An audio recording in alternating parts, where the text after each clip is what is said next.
Friends welcome back. ఎవరైతే 2025లో pass out అయ్యి software side career చూస్ చేసుకుందాం అనుకున్న వాళ్ళు బెటర్ ఆప్షన్ ఏంటంటే, మీరు ఈ ఫైనల్ ఇయర్ ప్రాజెక్ట్ జరుగుతున్న టైంలోనే ఒకసారి వీకెండ్స్‌లో ఇంటర్వ్యూస్ జరుగుతూ ఉంటాయి కొన్ని కంపెనీస్‌కి.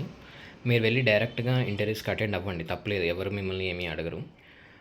వన్స్ మీరు ఇంటర్వ్యూకి అటెండ్ అవుతే మీకు కెరియర్ పాత్ ఏంటి, ఏం టెక్నాలజీస్ ప్రెజెంట్ మార్కెట్ ట్రెండింగ్‌లో ఉన్నవి, ఏం టూల్స్ ఉన్నవి అనేది మీకు ఒక ఐడియా వస్తుంది. దెన్ తర్వాత అప్‌కమింగ్ ఫ్యూ మంత్స్‌లో మీరేం చేస్తారంటే, ఈ టెక్నాలజీస్ మీద మీరు ఒక గ్రిప్ తెచ్చుకొని కెరియర్స్ బిల్డ్ చేసి సాఫ్ట్‌వేర్ సైడ్ కెరియర్ బిల్డ్ చేసుకోవడానికి ఈజీ అవుతుంది. చాలా వరకు ఏం చేస్తారంటే, బీటెక్ అయిపోయినాక చూద్దాం, ఎళ్లి హైదరాబాద్‌లో సరదాగా తిరిగేసి అట్లా ఇంటర్వ్యూకి అటెండ్ అవుదాం, అదే వస్తుందని అనుకుంటారు. అది రాంగ్ వే.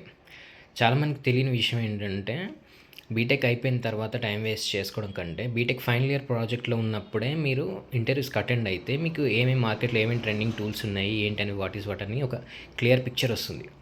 దెన్ మీరు సాఫ్ట్‌వేర్ సైడ్ ఎళ్ళాలా వద్దా అనేది ఒక ఐడియా వస్తుంది. సాఫ్ట్‌వేర్ సైడ్ వెళ్తే ఏ టూల్స్ నేర్చుకోవాలి, కోడింగ్ ఎలా ఉంటుంది, టూల్స్ ఎలా ఉంటాయి, వాటెవర్ ఎట్లా ఉంటుంది అనేది ఒక కమ్యూనికేషన్ పర్పస్‌కి స్కిల్స్ ఎలా డెవలప్ చేసుకోవాలి, ఇవన్నీ మీకు ఒక ఎగ్జాంపుల్ అవుతుంది.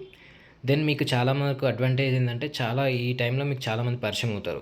ఎంప్లాయీస్ లైక్ ప్రీవియస్ కంపెనీలో చేసేవాళ్ళు గానీ, మీరు అటెండ్ అయ్యే ఇంటర్వ్యూస్ కంపెనీలో గానీ. సో, మీకు బెటర్ ఈజీగా కమ్యూనికేషన్ సర్కిల్ గూడా పెరుగుతుంది. దెన్ మీకు సాఫ్ట్‌వేర్ సైడ్‌లో కెరియర్ గ్రోత్ అవ్వడానికి మంచి యూజ్‌ఫుల్ అవుతుందని ఆశిస్తున్నాను. Thank you for watching.